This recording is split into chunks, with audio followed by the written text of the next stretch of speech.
8 तारखेला जे आहे की अशा पद्धतीचा जो व्हिडिओ एक आम्हाला प्राप्त झालेला होता. ज्या पद्धतीची घटना होती, अतिशय म्हणजे गंभीर बाब दिसत होती. त्या अनुषंगानं आम्ही तात्काळ टीम बनवून आम्ही शोधाची प्रक्रिया चालू केली होती. दरम्यान त्या काळामध्ये आम्हाला तो व्हिडिओ जो मध्ये होता तो रिक्षा ड्रायव्हर पण भेटला. आमचा तपास चालू होता. आम्ही त्याला सखोल चौकशीसाठी ताब्यात घेतलेलं होतं.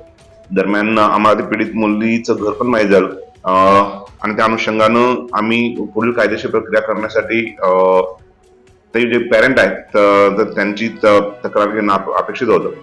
परंतु ते झालेला प्रसंग आहे तो खूपच म्हणजे संवेदनशील आणि धक्कादायक असल्यामुळे ते तक्रार देण्याच्या स्थितीत नव्हते. त्या अनुषंगानं आम्ही पुन्हा त्यांनी वेळ मागितलेला होता आणि काल पण ते पुन्हा वेळ त्यांनी काही तक्रार देण्यासाठी ते आले नव्हते. त्या अनुषंगानं जे आहे की पोक्सो ऍक्ट आहे त्यातल्या कलम 19 प्रमाणे आम्ही पोलिसांतर्फे फिर्याद दाखल करून पुढील तपास करीत आहोत. राईट, काल गुन्हा दाखल केलेला आहे. आरोपीला अटक पण केलेली आहे.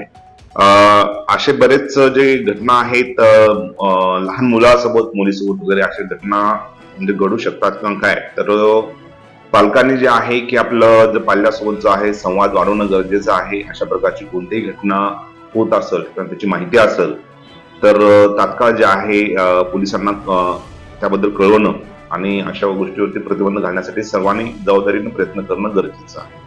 आरोपीची जी आहे की आपण प्राथमिक माहिती घेतली तसं कुठलं क्राईम रेकॉर्ड नाही, परंतु आपण अधिकचा तपास करीत आहोत. ताजा और खास खबरों को देखने के लिए हमारे चैनल तहलका टीवी न्यूज को सब्सक्राइब करें और लाइक कमेंट शेयर जरूर करें. जय हिंद.